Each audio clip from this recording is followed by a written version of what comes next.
Hello, everyone, and welcome to Indie Game Arcade, a podcast all about indie games. And this episode, we're talking about Citizen Sleeper 2, Starward Vector, and a whole bunch more. I am your resident consciousness stuffed into a synthetic body. My name is Chris. I'm once again on a solo adventure as Joseph is under the weather. He has not respawned as we predicted from last week.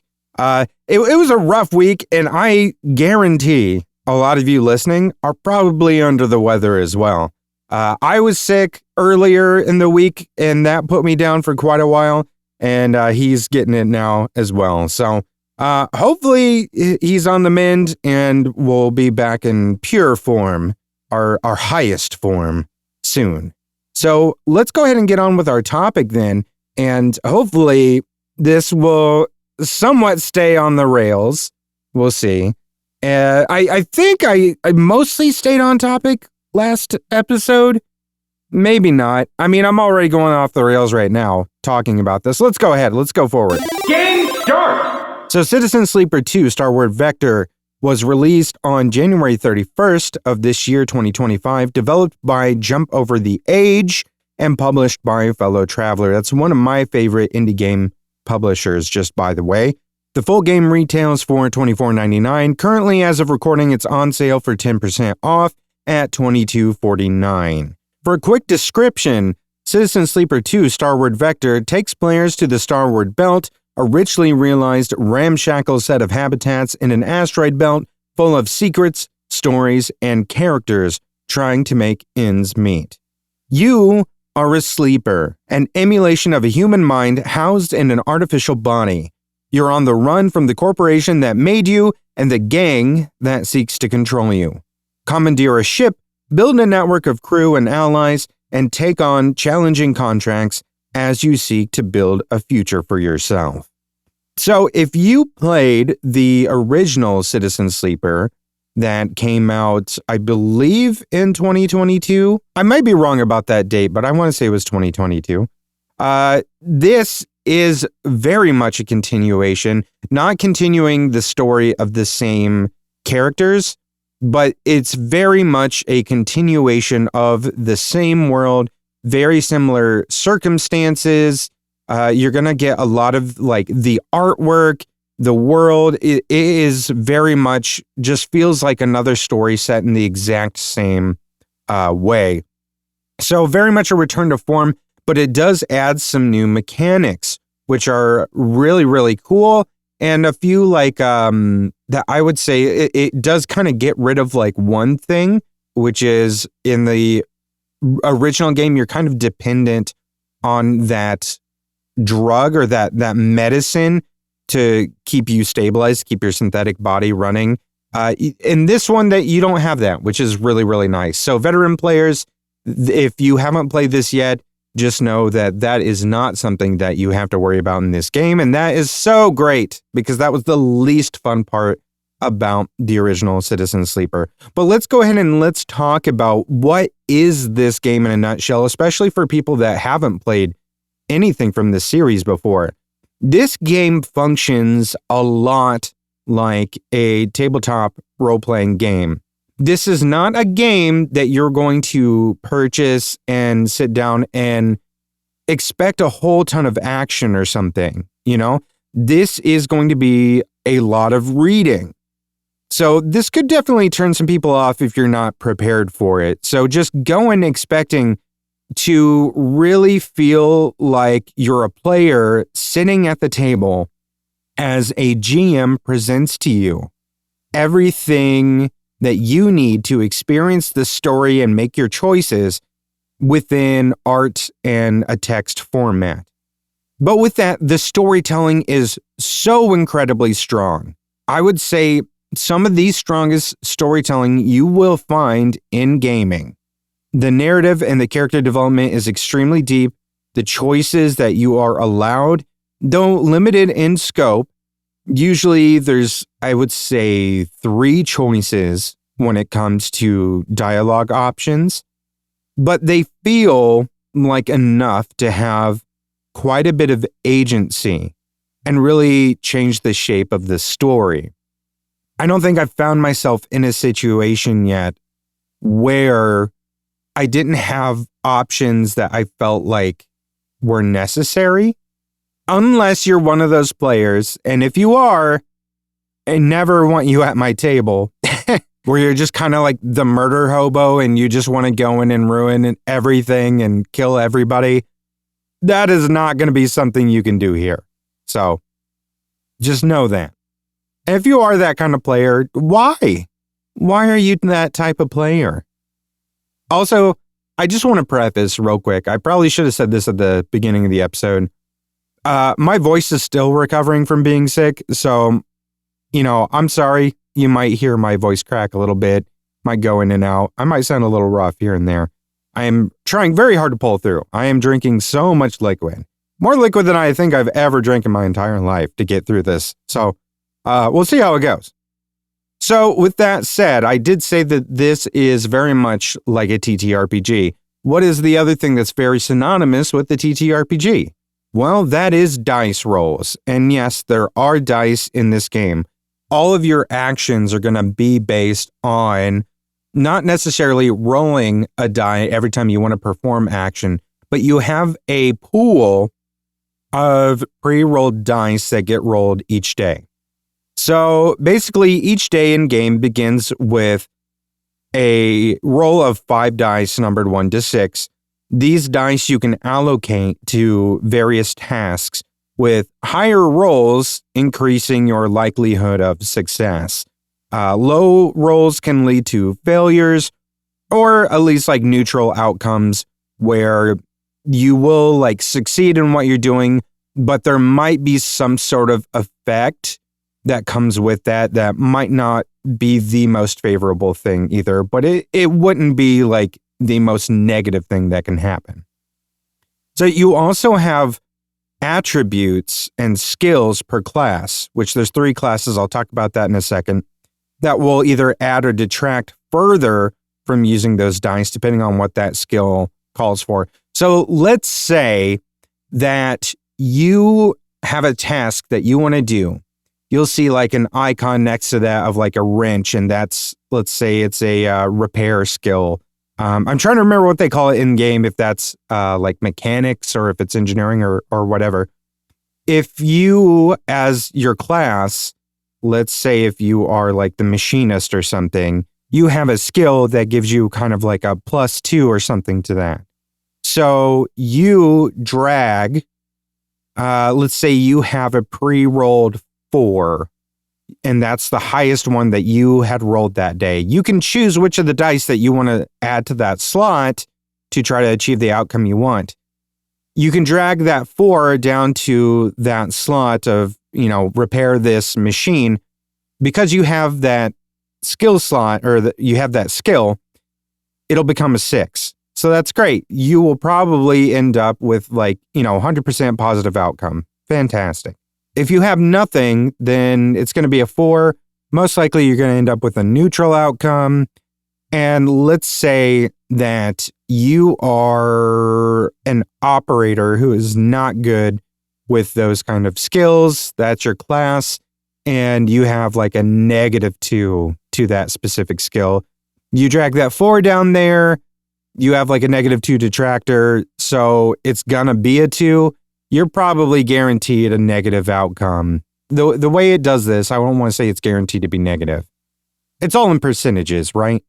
So in that case, it would probably be like 50% of a neutral outcome, 50% of a negative outcome, something along those lines.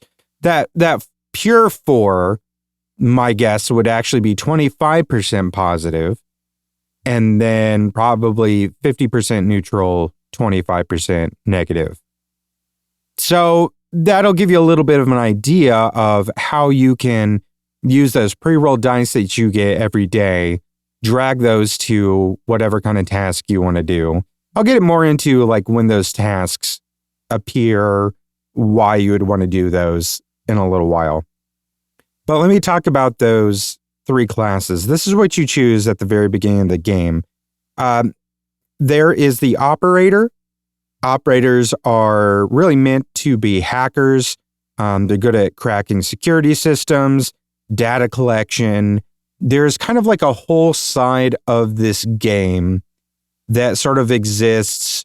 If you've played the first game, you know what I'm talking about, where you've got like this physical world that you're interacting with.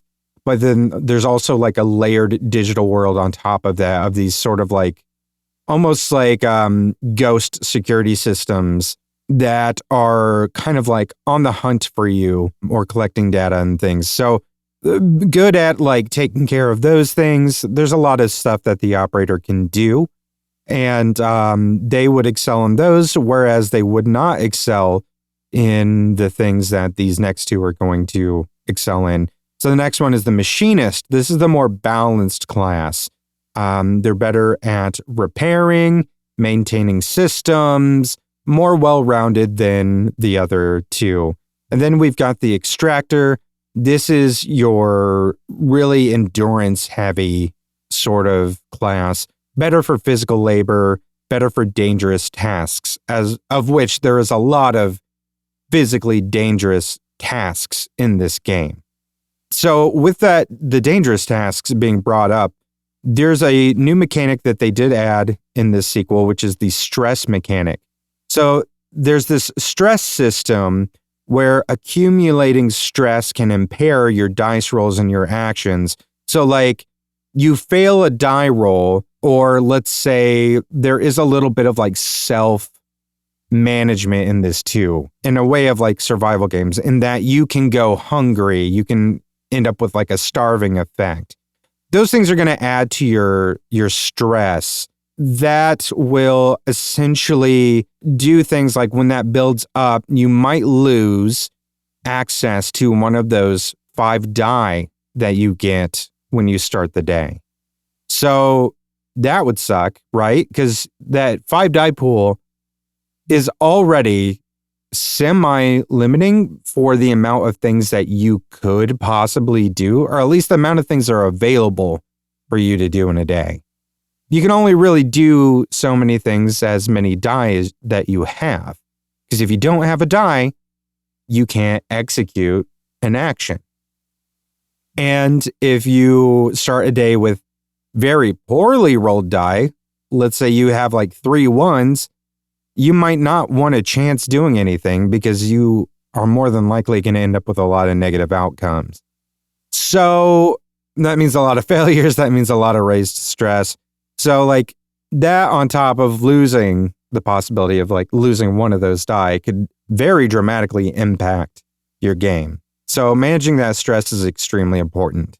Another new thing that they added this time around is the idea that you can recruit and manage a crew. So in the previous game, this is a solo outing. It is just you taking care of you, taking care of your own business. Here, you immediately start with one person along your side. You have the opportunity to recruit another person pretty quickly, and you can recruit others as you go. So you essentially are building a crew for your tiny little ship that you've got.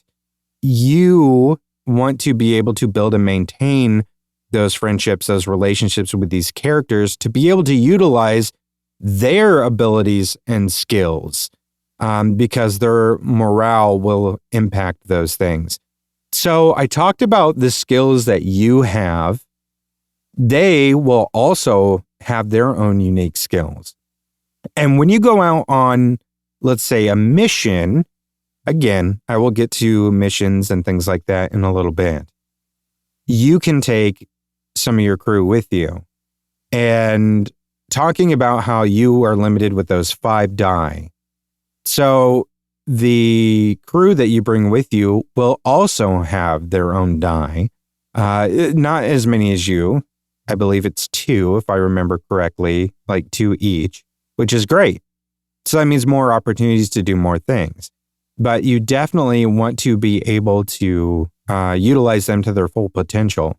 And if you aren't taking care of your crew, their stress goes up, you aren't going to be able to utilize that. So there's that. So let's get into what makes this game a game. What makes this game flow? What's the progression like? What is the point? So there is somewhat of a through line story for sure, but there's a lot of branching stories that will also take shape alongside of like this main kind of plot. And as that happens too, you'll be doing things like taking contracts within the day to day.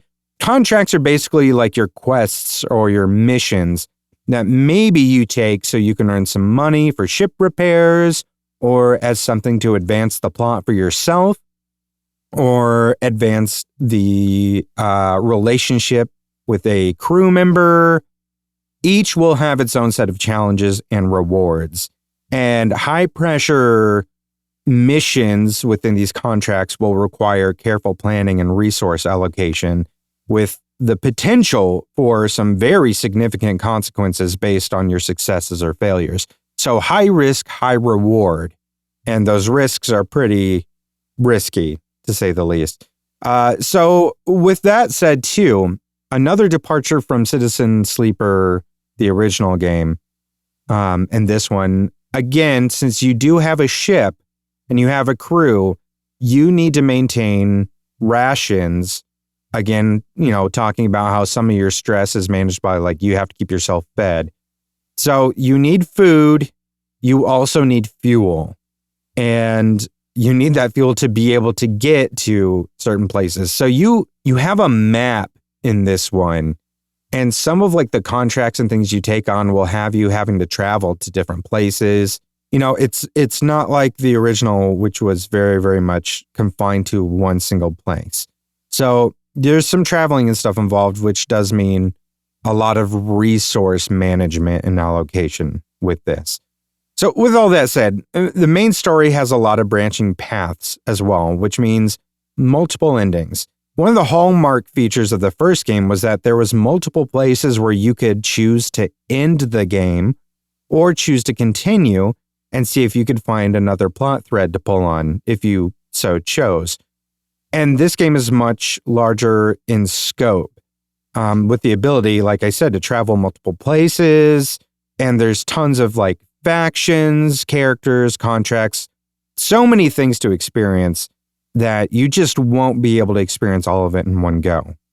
And I do think that is something that should be pointed out with both the Citizen Sleeper games, is that there's no true ending with these. The ending is basically where you choose to end the game. That might not be satisfying for some people, especially like some of those 100%ers, those completionists. But I feel like this is way more in line with the spirit of TTRPG games and the roots that Citizen Sleeper is pulling from. The campaign, the game really ends when you choose it to end. It'll give you multiple outs, but you can choose to keep going, which is really, really cool. That happened multiple times. My first playthrough with the original Citizen Sleeper, I didn't know that was a possibility, and it would ask you, you would kind of like come to a head closing in on part of this story, like a big major part, and it would be this really cool event. And then it would tell you like, you can choose to end the story now by leaving this area, or you can choose to stay and, explore or continue. And I just kept choosing to stay and then exploring until like, I just really kind of felt like there wasn't anything else more satisfying for me to find at that time. And so I ended up leaving eventually and ending my story. But I love the idea of that, of putting the ending in your hands. Because again, when it comes down to it, Citizen Sleeper isn't about playing a video game from A to B. It is about enjoying a journey, enjoying a solo TTRPG experience, just digitally. So with that said too, let's talk about the art and the sound. The music here is super atmospheric, and it can get intense at times when you're in a bad spot, which really adds to the excitement of it. But it suits it so well.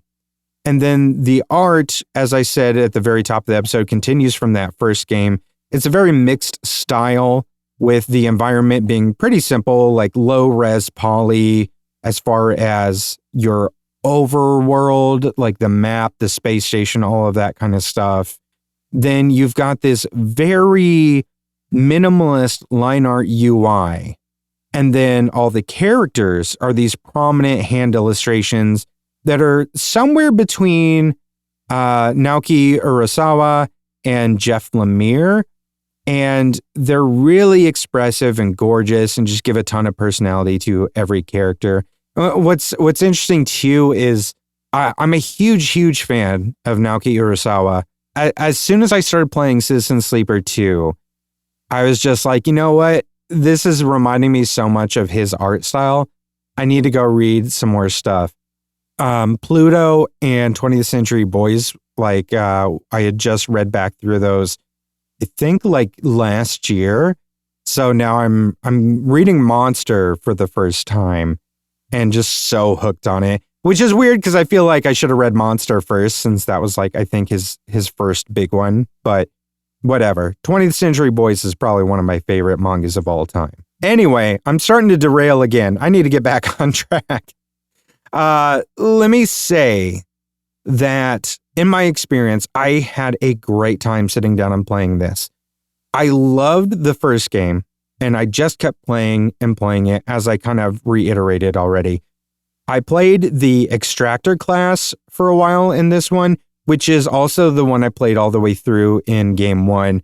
So I really think that even though like I've gotten through part of Citizen Sleeper 2 as the Extractor, I want to experience something a little bit different. So I'm going to probably stop my current playthrough, start over again as one of the different classes and experience like what that's like to see really just how different gameplay can be with a different class. But I'm really digging the story so far. I don't think I really touched on how it begins, but it's essentially of like you waking up, you have amnesia, and someone is helping you escape this gang essentially that has been like controlling you, and you're on the run. I mean, you were on the run in the first Citizen Sleeper, and so, you know, similar vibes in this second one, but very, very welcome vibes. It suits the story very well. Very good sort of sci-fi noir adventure story. There's a lot more of a feeling in this sequel of like a spirit of adventure and a cautious freedom than I felt playing the first game. The first game, I felt a lot more, I don't know, it felt a lot more confining and contained and a lot more of like a paranoid kind of story. Whereas this one so far just feels way more adventurous. And I'm so excited to see where this takes me.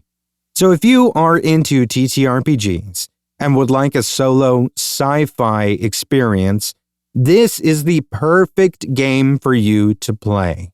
It definitely can be one of those games, though, where you need to be in the right mood, in the right mindset to sit down and play. Again, if somebody's going in like, hey, I just need a game to spend 30 minutes in, I've got a short amount of time, or I need a game to really get me pumped up and stuff, then I would be cautious. But if you are someone that's like, I am jonesing for a TTRPG experience, I don't have like a group right now, or, you know, my group is never getting together, which is like the pitfall of almost every person that wants to play a TTRPG.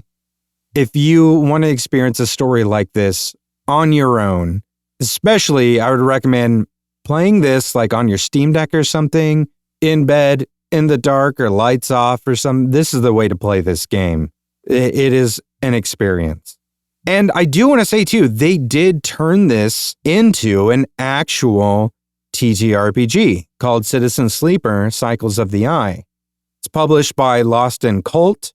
Unfortunately, at this point in time, it looks to be sold out, but they do have a mailing list that you can sign up for and be notified when copies will be back in stock, of which I did. So I'm hoping I will get a notification soon. But in the meantime, if I can't play Citizen Sleeper as, you know, an actual TTRPG at the table with my friends, you know damn well I'm going to be playing it here on my Steam Deck. Combo! As far as other games I've been playing this week, there's two that I want to bring up, with two more that I'll just mention really quick that were on my docket, and I just didn't get the chance to play because of getting sick. The two I didn't get to play were Sworn and While Waiting. Sworn is very much like a Hades-ish looking game, but with a very like Arthurian kind of take on it. So it's like a 1 to 4 player co-op ARPG roguelike. The description says, explore and reclaim a fallen Camelot from the reign of a corrupted Arthur and his knights of the Round Table. If that sounds cool to you, because that sure as hell sounds cool to me. It looks really slick. I wish I had gotten a chance to play it this week, but it just was not going to happen. And then the other game was While Waiting. This was by the same people that did Moncage, and this is such a strange game because essentially it just kind of gives you like a vignette of like a bunch of different situations, and you could finish this game by doing nothing. Like you can just wait for all these things. Like there's stuff like waiting for traffic to clear, wait to claim your bag at like a baggage claim thing. You just posted something online and you wait for people to like your post. It's really just about waiting and letting stuff happen, but they put things in each scene for you to mess with. So it's really a little bit of like a tongue-in-cheek psychological experiment in my head. Something kind of fun, something goofy. You see the artwork on it and, you know, it's definitely got a humorous look to it, like a cute kind of animation style with some goofiness to it. And yeah, it's kind of like a chill, I don't know if this is one I would call cozy, but a really chill game, real chill atmosphere and vibe to it. So it'd be another one that would be really great for your Steam Deck. Doesn't have a lot of reviews yet. This came out on the 5th, and I'm very, very surprised that it has so few reviews, but I would definitely check this one out. Again, it was on my list for this week, but with the limited time I had, because I was, very, very sick in bed, and I'll spare you the details, but, both holes were sore. I'll just tell you that much. Because of that, not many games got played this week. But let's talk about the games that were played after I overshared and probably creeped you out so bad. The first one was Keep Driving. This came out February 6th. Keep Driving is an atmospheric road trip roguelike RPG. So you select your car, your employment status, and then you set out on the road with the destination on the map that you're proceeding to over a period of time, planning your own route town by town to refuel, fix up your car, eat some food, or work odd jobs for cash to do all those different things. You can also pick up like hitchhikers, which all have different stories, and they could be friendly, or they might be a little bit troublesome, depending. It's all procedurally generated, so it's going to be different like each run. So it is a roguelike. The big mechanic here is that you'll run into different hazard events, which are almost like a turn-based RPG, but it could be like a series of potholes, a speed trap, a slow car in front of you, etc. And for each one, you'll be presented with these different icons that represent the toll that they'll take on you. Almost picture like thinking of like Sea of Stars and those locks that they have, or if we want to go non-indie, like Octopath Traveler, and like the different locks that you need to break to really succeed against like the bosses and things.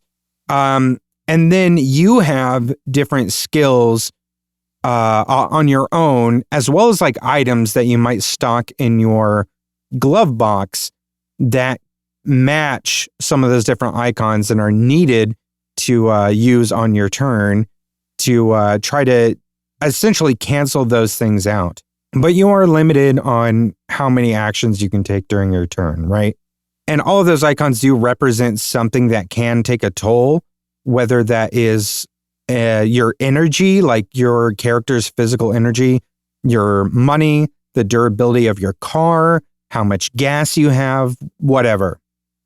So your hitchhikers also might have abilities for you to use if they're, actually awake or if they're not like, grumpy with you or something.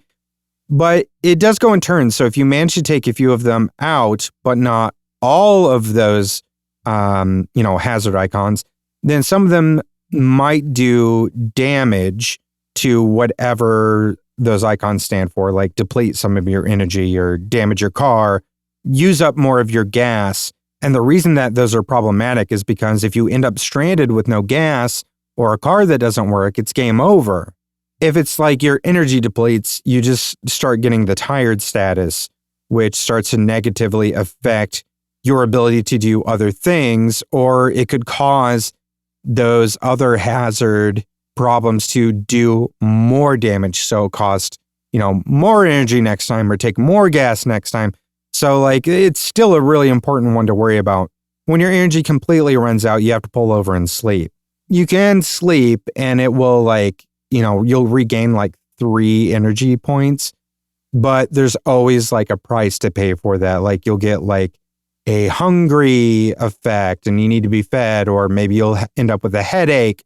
Like there's all kinds of things within this game. All of those things you can really find usually something at a convenience store when you get to a town to sort of help address those things. But some of the stuff too is like modifications you can buy for your car, and those you buy, but then you also have to like store them in your trunk and then drive to a garage and then have those installed. And then like you can get something installed that like makes it so your car never gets too cold or too hot, which is like really great. But those garages are few and far between as far as finding them in different towns and everything. So there's so much in this game. There's also a level system. You can level up. Your hitchhikers can level up. It's kind of nuts, honestly. And like, I feel like I'm barely describing the amount of everything to this. Like, I think the best way to describe this is a new version of Oregon Trail. It really is. Oregon Trail with some turn-based strategy RPG elements to it, and with a lot more resources, effects, and problems to manage than your traditional Oregon Trail game. So that said, I think that this is a very fantastic game. I think this is a game that's going to be talked about a lot this year. And I do think this is something that we are going to see because it is so novel and such a cool twist on, like, again, the idea of like an Oregon Trail game. We have not seen a good twist on that game for a very long time. My favorite before this, I'd say, and I think I mentioned this on the last episode, was Death Road to Canada. But again, very different in that you've also got the shoot 'em aspect on that too, like with the zombies and everything. I think that this is one we're going to see in a lot of people's top favorites of 2025 lists. I say that now though, but we are just barely into the year at the beginning of February. So there's a lot more time to go. So let me talk about another game that came out recently. And this came out like actually a few weeks ago, but I just started playing it today. I did buy it on release, and just because there's been so many good games lately, I just now got around to playing it. This is called Pairs and Perils. This is a roguelike deck builder, but with a matching, like a memory matching card game mechanic built into it, which is really, really cool. And it also adds that like extra layer of difficulty to it, because you're not only relying on, the presence of doing things in game, of being strategic, but you're also relying on your memory, which is like something sometimes are somewhat outside of your control. Because there's folks like me and there's folks like Joseph who, I wish he could have been here for this episode so we could talk about this, but Joseph has a TBI in his past, which has really negatively affected his ability to remember things. Like his short-term memory has a lot of impact from that. And I also I've had several concussions. So because of that, my short-term memory is a little fuzzy too. So this is definitely a game that really exercises that. And I've really been enjoying it because it has added that extra layer of challenge onto it. And it's like helping me exercise that part of my brain that really does need extra help. So it's almost like getting me a little bit of like help in an area I need it, but making it fun. And that is something that I really was hoping this game would provide, and it does provide it in spades. So essentially, you are engaging in turn-based combat where you will see a couple enemy cards flipped over at the top of the screen. You will get your deck of cards laid out in front of you. You'll see them as they're being placed down, but they're being flipped over in quick succession, right? And then you are having to rely on your memory to try to find pairs, flip those over. The enemies have like a timer on them that kind of counts down, and every enemy is different. They have different timers, they have different health, they have different shield and attack and other effects. And basically the enemies won't attack until their countdown timer, reaches 0. How that timer reaches 0 is how many times you fail at making a match. So let's say I flip over 2 shield maidens. The 2 shield maidens, they all of your cards also have their own effects and everything. The shield maiden in particular will attack the enemy, taking some of their HP away, but also will give you some temporary health, like, a shield. So that's kind of one example. There's like another one, which is a seer, which is one of my favorites. You match him. He will do an attack, but he will also flip over one of your cards for a split second. So then on your next turn, you at least know what one of those cards is.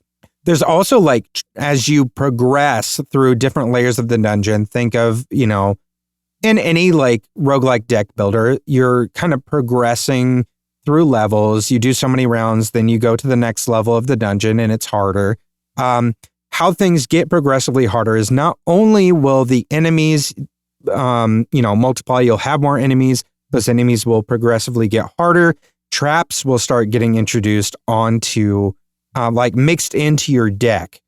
And as far as I know, there's no way to get rid of those traps. It happens per, battle, essentially. Like when you go to a merchant or something and try to remove a card, those trap cards are not in there to remove. I'll explain something about that in a minute that can help you though. Essentially, if you see a trap card though, you got to remember where that thing is and try not to flip it over again. However, in my playthrough of it, I did one this morning. I kept forgetting again. Bad memory. I flipped it over. I did it so many times in one match. I got an achievement for triggering the same trap 5 times in a single run or a single match. So yeah, there's an achievement there if you do want to try it. So there you go. I got a lot of achievements today. So there's that. You can also earn more cards, and there are rare cards. One of my favorites, the Berserker, who gets Fury, does a lot of damage. So his damage will begin to stack the more Fury he gets, which is really cool. You can upgrade cards so that they do more damage, or their effects do more for you, extra shielding, extra health, healing you. In addition to that, you can also earn trinket cards and things like that. So different things that set to the side of the playing field to add different boons. And it's, the kind of trinkets that you would usually see in a roguelike deck builder, replenish 3 health after every battle, etc. One of the ones that's really great is one that will, I can't remember what it was, but I had one that would mark at least 1 trap when it was out. So if I saw a trap, it'll pin that trap for me. And then I'll know that's a trap. Someone cue, Admiral Akbar right here. But, you might end up with tons of traps out there at some point. There's also enemies you might encounter that will curse certain cards for a little bit. And either you can't use them for so long, which will complicate things. But it's a really, really cool game. It's a really cool brain exercise and activity. It all culminates where like the end of the run, I think once you get through like 5 levels, you go up against like a boss essentially. So, and I've only done 1 run of the game and I lost at the boss, which I think was like a big Gorgon, like a Medusa kind of boss. And I was almost had her, but unfortunately did not. But it's definitely a game I'm going to keep playing. Really, really had a good time. 100% recommend if you like roguelike deck builders, or if you really want to just exercise that part of your brain and work on your memory. This is one I would absolutely recommend for that. It is definitely, it's a skill, man. It'll help you with a real life skill. So that is Pairs and Perils. Final round! As far as upcoming games on our radar, wish list, or play calendar, I was going to close with one and then I'm like, that's a bummer. I'm going to start with this one and get it out of the way. There was one I was excited for a long time.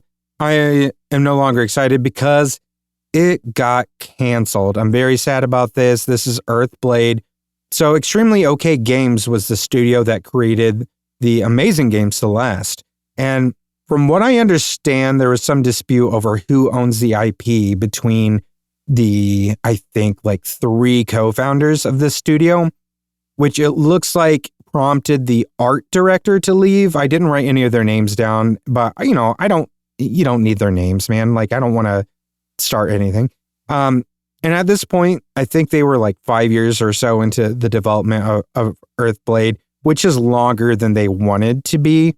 And I guess the studio decided to like reassess where they were with this game, since progress was just so slow as compared to the timeline that they had originally set for themselves. So I guess once they did that, they decided they needed to cancel the project. They weren't loving it anymore, and they wanted to focus on something smaller. I think in a press release, they said, they needed to. It's kind of like one of those things you hear a lot of studios say this. They want to rediscover their love of games. And like that always seems a little bit dramatic, but I definitely understand what they mean because as somebody whose work life is very project based, I understand being stuck on a project for a very, very long time. And it makes you start dreading the work, even if it's like work that you came into originally really loving, really having a passion for. And then it just drags out and drags out and drags out, and you're stuck in the same world for so long. And then eventually you just kind of get resentful of it.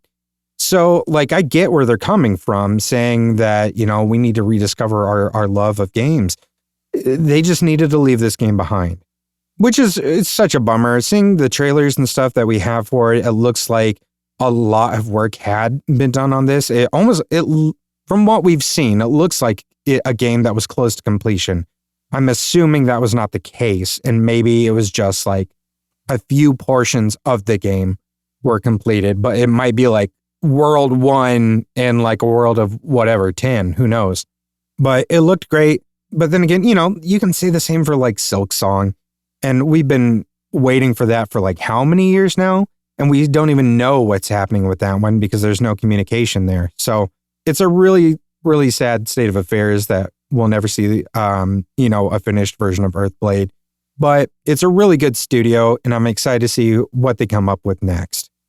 The 2 games that I do want to talk about that are coming out, and I am very excited for, both of these have been like, when I was looking at what is the docket for games coming out through the entirety of 2025, both of these 2 games were like towards the top of my list, and they're both coming out really soon.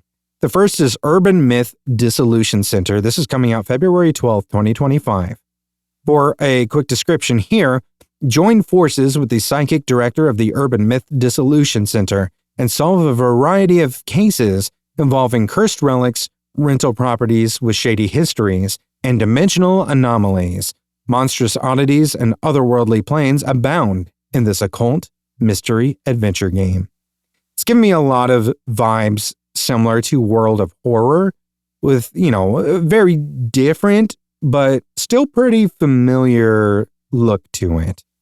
This one seems much more visual novel and choices matter, than an RPG, kind of like World of Horror was.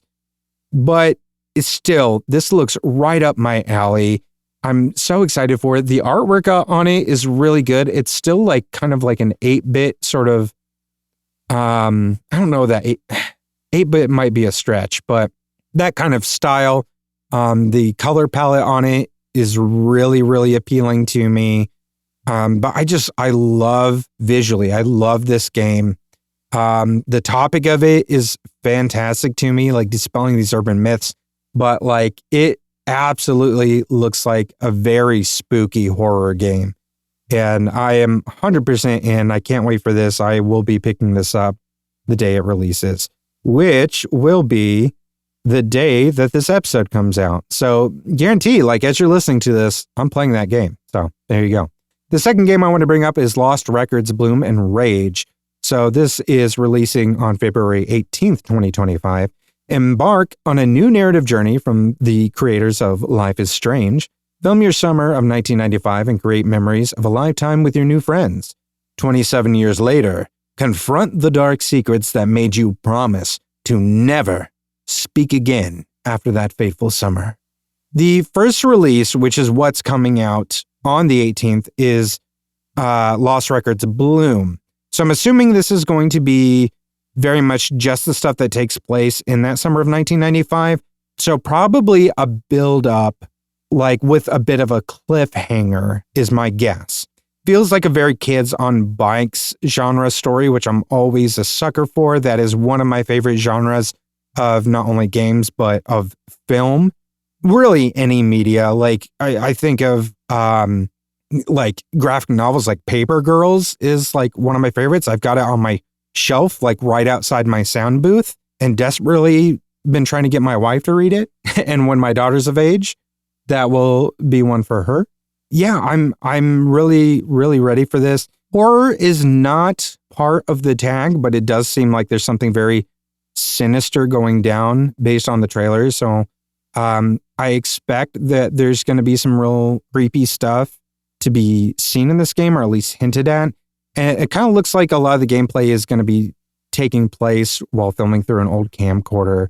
So I like that aspect to it as well, which gives it sort of that nostalgic feel, as well as like a little bit more of a sense of like danger in my eyes. Like I always think back to games like Fatal Frame, and you think of games like Madison, and how much more like spooky those games feel. Like as you have your device up to your face, things just feel like they could go bad so much faster. You just feel more vulnerable for whatever reason when you're looking through something with a viewfinder rather than looking with your own eyes. So I'm very excited for this one. Plus, like, arguments to be made whether the Life is Strange games are indie games. I mean, they were created by a smaller studio, but, you know, with publisher money from, you know, Square Enix and everything. So arguments can be made there all day. There's a lot of games that have very similar issues, like Baldur's Gate 3, Dave the Diver. Regardless, the Life is Strange games, I love it. That original game specifically, plus Before the Storm, are my favorites. So with that team having worked on that original game, the amount of emotional depth and storytelling that was rampant in those first games, like if there's any hint of that here, which it looks like there is from the trailers, then I feel like we can expect great things from this. Plus a really rockin' soundtrack again, and you know I'm a sucker for a good soundtrack. And speaking of suckers, you would be a sucker if you don't do me a really quick favor and share this episode with someone who loves indie games. Why wouldn't you share it? If they love it, then share this episode that does deep dives on some of the greatest indie games currently available. You can catch me playing some of the games that I discussed here on the show, along with tons of other Let's Play content over at our YouTube channel, youtube.com/nerdsloth. Some of them are going to be a little different this time. Because I was sick, like there's a few that do have a little bit of voiceover, but like I did post a few no commentary ones this time. Because, I mean, it was tough, man. I was having a rough week. But they're there. You can also catch hundreds of hours of bonus content for just $1 a month by subscribing to the Nerdsloth Treehouse over at our Patreon, which is patreon.com/nerdsloth. We've also got an exclusive podcast there called the Nerdsloth Podcast for those at the $5 tier as well. Unfortunately, we haven't been able to record a new episode for the last couple of weeks with Joseph being out, but we will be getting back on that really soon. The last episode that we did record, I believe, one thing that we tend to do over there is drum up ideas. At Sloth Creative, we do podcasts and stuff, but we also do a lot of we are writing, in the middle of writing a lot of TTRPGs and things, and we're getting into the playtest stage of some of those. You can see the progression of some of those there, and some of those episodes too, you can hear us brainstorming ideas for new ones. So if you like that kind of idea, if you being a fly on the wall, hearing the creative process, not every episode is that. Some of it's just ridiculousness, but we do a lot of brainstorming sessions in that podcast, which is a lot of fun. So if you're interested in that, you can check that out. Like I said, that is at the $5 tier level. And there's a lot of other exclusives available only to those tier members as well. At nerdsloth.com, you can find a link to our Discord server along with a whole bunch of other extra information on some of our other former podcasts and some of the other work that we do. You can also join our subreddit for Indie Game Arcade and help me post some more reviews of indie games so more folks can find the games that suit their play style. And please email us, what games are you playing? What indie games are you up to? I would love to know. And if you've got some good recommendations or something like that, maybe we'll read it here on an episode. Game over. That's going to be game over for me. My name is Chris, and I'll continue on the next episode. Continue. Indie Game Arcade is recorded and produced by Sloth Creative. If you're looking for more gaming content, head over to youtube.com/nerdsloth. For additional podcasts, go to nerdsloth.com. If you'd like to support the show, there are multiple tiers available at patreon.com/nerdsloth, with hundreds of hours of bonus content from everything we do at Nerdsloth Creative, including bonus gameplay videos of the games we talk about on the show. The theme music for the show is Retro Game Tapes by Audio Lime. If you'd like to get in touch with us, or if you're an indie game developer and would like us to consider reviewing your game, send us an email to podcasts@nerdsloth.com with the subject line Indie Game Arcade.